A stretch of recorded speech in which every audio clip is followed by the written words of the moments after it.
Mohammedan sporting club Kolkata football লিগে তাদের দ্বিতীয় ম্যাচে নিজেদের মাঠে খিদিরপুর এসির বিরুদ্ধে ভালো খেলেও গোলশূন্য ড্র করে মাঠ ছেড়েছে। ম্যাচটি অমীমাংসিতভাবে শেষ হলেও মোহামেডান স্পোর্টিং ক্লাবের খেলোয়াড়রা তারুণ্য ও সৃষ্টিশীল ফুটবল খেলে দুরন্ত পারফরম্যান্স দেখিয়েছে। পুরো খেলায় অনেক গোলের সুযোগ তৈরি করেছে সাদা-কালো ব্রিগেড। ম্যাচটিতে উভয় দলের তীব্র প্রতিদ্বন্দ্বিতা প্রত্যক্ষ করা গেছে, যার ফলে চূড়ান্ত বাঁশি বাজার পর প্রতিটি দলই একটি করে মূল্যবান পয়েন্ট অর্জন করেছে। মোহামেডান স্পোর্টিং ক্লাবের অন্যতম উজ্জ্বল পারফর্মার ছিলেন গোলকিপার শুভজিৎ, যিনি গুরুত্বপূর্ণ সেট করে পুরো ম্যাচে দলকে লড়াইয়ে টিকিয়ে রেখেছিলেন। তার অসাধারণ পারফরম্যান্স খিদিরপুর এসির বিপক্ষে সমতা বজায় রাখতে গুরুত্বপূর্ণ ভূমিকা পালন করেছে।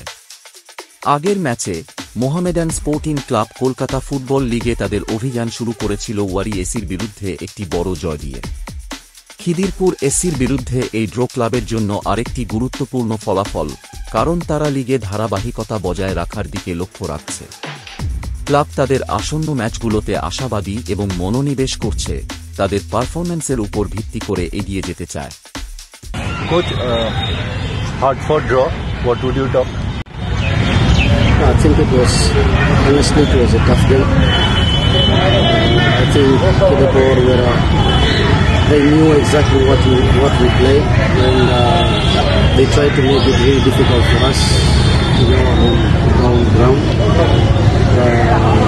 It was difficult, but again, I want to commend my boys. They had put up a good fight, and today not possible, but maybe tomorrow. So yeah, we try to look at that, and then we shall try to move forward from there.